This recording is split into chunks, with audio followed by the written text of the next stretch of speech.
Pulp Fiction, Quentin Tarantino's 1994 film that's often hailed as a masterpiece of modern cinema, is a tangled web of interlocking stories, quirky dialogue, and enough casual violence to make a WWE match look like a tea party.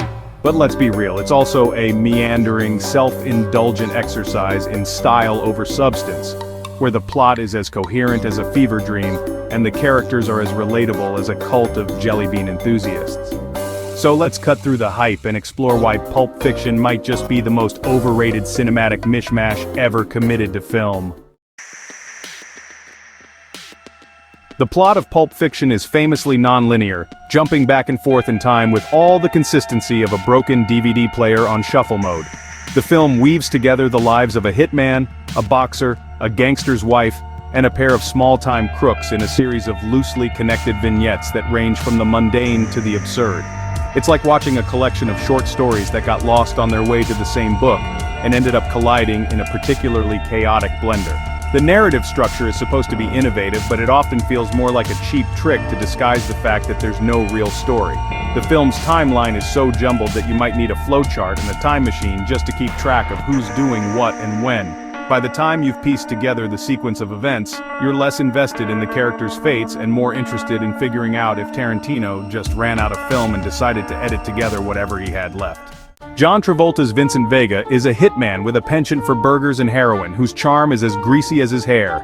His character arc involves getting high and engaging in long, meandering conversations.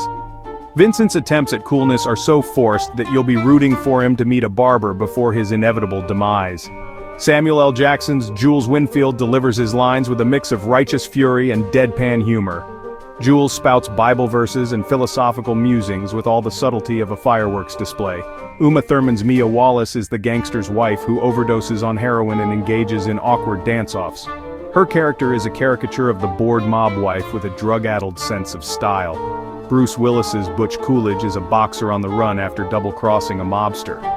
Butch's storyline involves a bizarre detour into a pawnshop dungeon with sadistic rednecks. Butch's attempts to save the day are so clumsy that you'll wonder if his boxing career was a fluke. The dialogue in Pulp Fiction is a mix of long-winded monologues and quirky banter. Tarantino's script is filled with lines designed to sound cool, but they often come off as pretentious. Vincent and Jules' discussions often feel like disjointed thoughts strung together. Their conversation about Royale with cheese is a reminder that even hitmen discuss fast food. The film's attempts at humor are equally heavy-handed. Pulp Fiction is notorious for its graphic violence, depicted with all the subtlety of a sledgehammer to the face. Shootouts, beatings, and overdoses are presented in a way that's often gratuitous and over the top. The infamous scene where Marvin gets shot in the face is played for laughs, causing a bloodbath in the back seat. Mia's overdose is depicted in a way that's both shocking and strangely detached. The film's casual approach to brutalizing its female characters is a reminder of their collateral damage in the boys' game of life and death. Pulp Fiction is a film that demands a suspension of disbelief so high that you might need a trampoline just to keep up.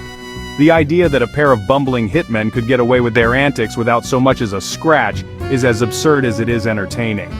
The film's plot holes are so glaring that you could drive a car through them, which, given the film's obsession with vehicular chaos, might actually be part of the plan. The logistics of the characters' actions are laughably unrealistic. How does Vincent manage to keep his job despite his constant screw-ups and heroin habit? Why does Jules decide to retire after one epiphany, leaving Vincent to bumble around on his own? And how is it that Butch and Marcellus can team up to escape their captors without anyone in the city noticing that a major gangster has just been sodomized by a guy in a gimp suit? The film's resolution is equally perplexing. The various storylines wrap up in a way that's both unsatisfying and confusing, leaving you wondering if the whole movie was just an elaborate joke or a particularly twisted morality play. The film's lack of any clear message or theme makes it feel more like a collection of random events than a cohesive story, leading to a conclusion that's as baffling as it is abrupt. In conclusion, Pulp Fiction is a film that's more entertaining for its unintentional humor and over-the-top chaos than for any actual storytelling or character development. Its plot is a confusing mishmash of loosely connected vignettes, its characters are quirky but unlikable, and its dialogue is a mix of overwritten monologues and pretentious banter.